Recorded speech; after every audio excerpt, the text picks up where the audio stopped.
Hello and welcome to World News. Let's begin by getting you the very latest in regard to the crash that took place in the United States, the deadliest in the last 20 years.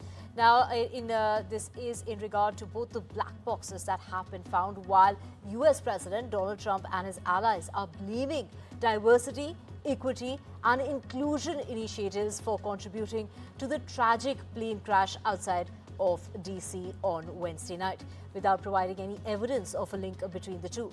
Donald Trump claimed that FAA's DEI policies had included hiring people with severe intellectual and psychiatric disabilities. Trump repeatedly has cited DEI policies, a favorite boogeyman at the Federal Aviation Administration, as having some role in the plane collision during the White House remarks. He also blamed Democrats and advanced inclusive workplace policies. While the cause of the crash isn't yet known, Trump implicitly has equated racial, gender and other forms of diversity with a lower quality federal workforce.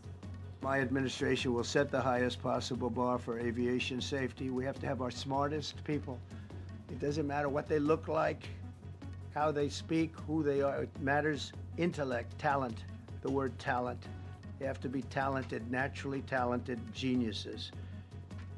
You can't have regular people doing that job. They won't be able to do it. But we'll restore faith in American air travel. I'll have more to say about that. I do want to point out that various articles that appeared prior to my entering office, and here's one. The FAA's diversity push includes focus on hiring people with severe intellectual and psychiatric disabilities. That is amazing. The deadliest air crash in nearly a quarter of a century in the United States. Donald Trump appointed Christopher Roccellio, a 22-year FAA veteran, as acting administrator of the agency.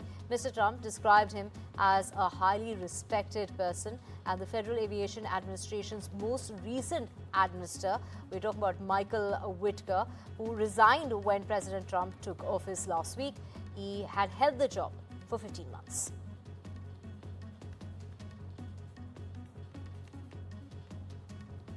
And India's real GDP, as far as this is just ahead of the budget session, the GDP growth for the financial year 26 is projected to be 6.3 to 6.8%, according to the economic survey of 24-25. The forecast suggests economic conditions will remain sluggish next year, and India's GDP grew by an impressive 8.2% during the financial year 23-24 and continued to be the fastest growing as far as the major economies are concerned. The economy grew by 7.2% in 22-23 and 8.7% in 21-22. US officials are probing whether Chinese AI startup DeepSeek bought advanced NVIDIA semiconductors through third parties in Singapore, circumventing US restrictions on sales of chips used for artificial intelligence tasks. As per reports, congressional offices, meanwhile, are being warned not to use DeepSeek, an upstart Chinese chatbot that is roiling the American AI market.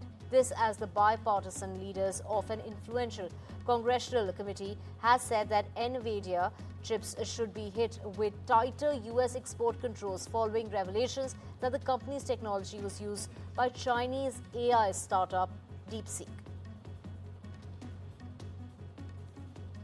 And US President Donald Trump has said that he will follow through with his threat to hit imports from Canada and Mexico with 25% border taxes known as tariffs from the 1st of February, that's tomorrow. But he added that a decision about whether this would include oil from those countries has yet not been made. Speaking to reporters in the Oval Office, Donald Trump said that the move was aimed to address the large amounts of undocumented migrants and the fentanyl that comes from across the US borders, as well as trade deficits with its neighbors.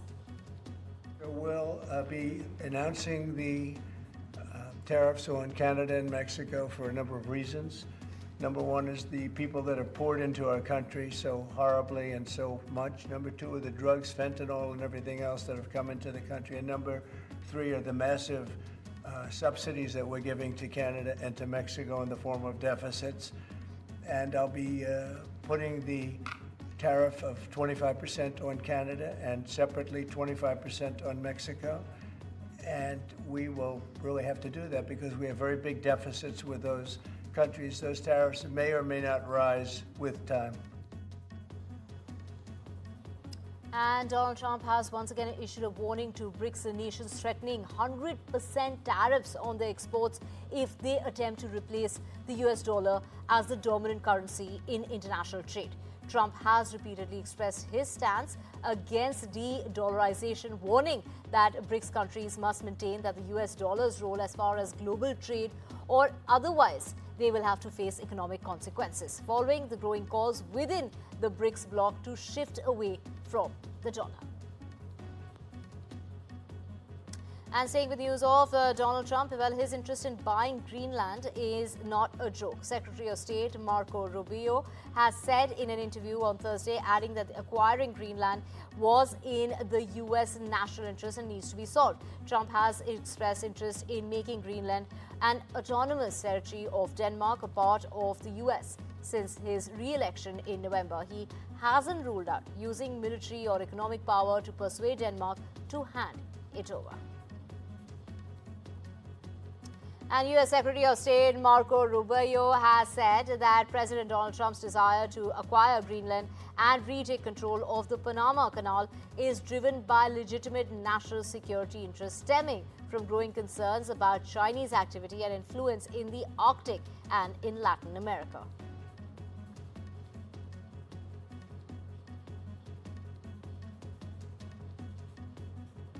The priority of the FBI, if I'm confirmed, will be to ensure that our communities are protected and safeguarded and our children have parks to play in and not needles to walk over.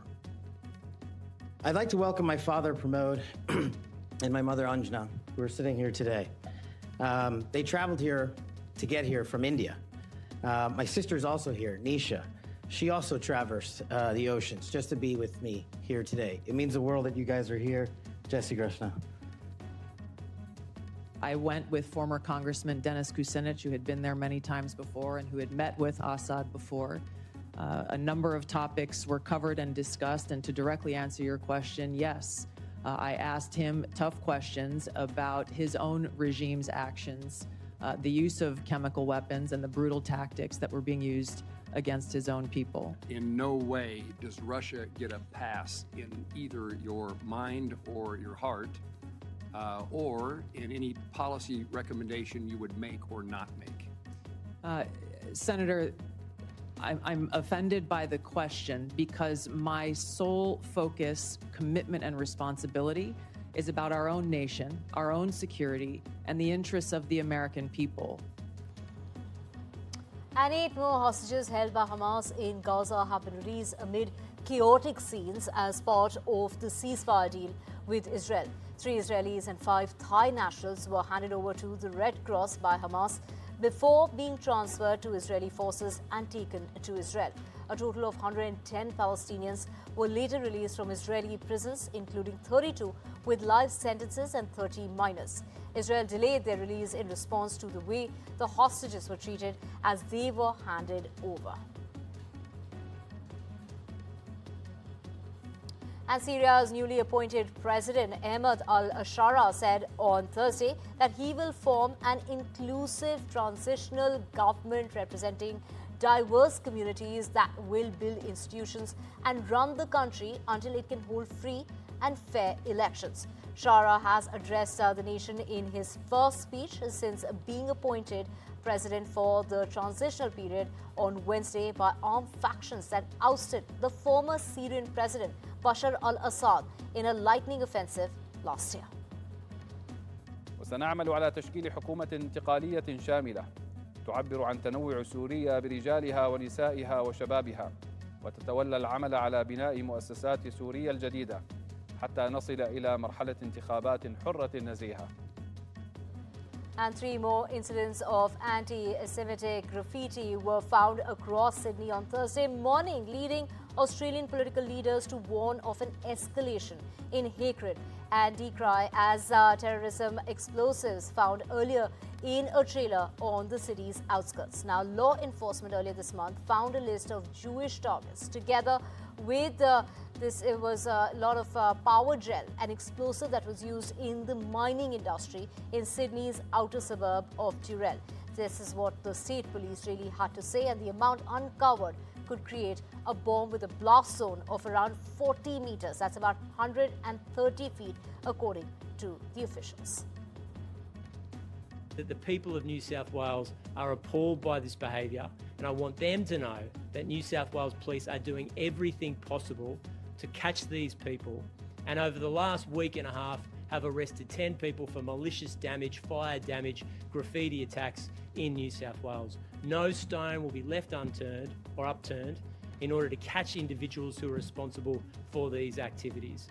Obviously, police will answer questions and give information about a very serious ongoing inquiry into a potential terrorist event in New South Wales. This represents undeniably an escalation in race-filled hatred and potential violence in New South Wales. We're very concerned about it. Now, 23 EU members who also belong to NATO are likely to agree to raise the defence spending target above the current 2% of the national output at a June summit of the alliance that will set a new level. That is what European Council President Antonio Costa had to say.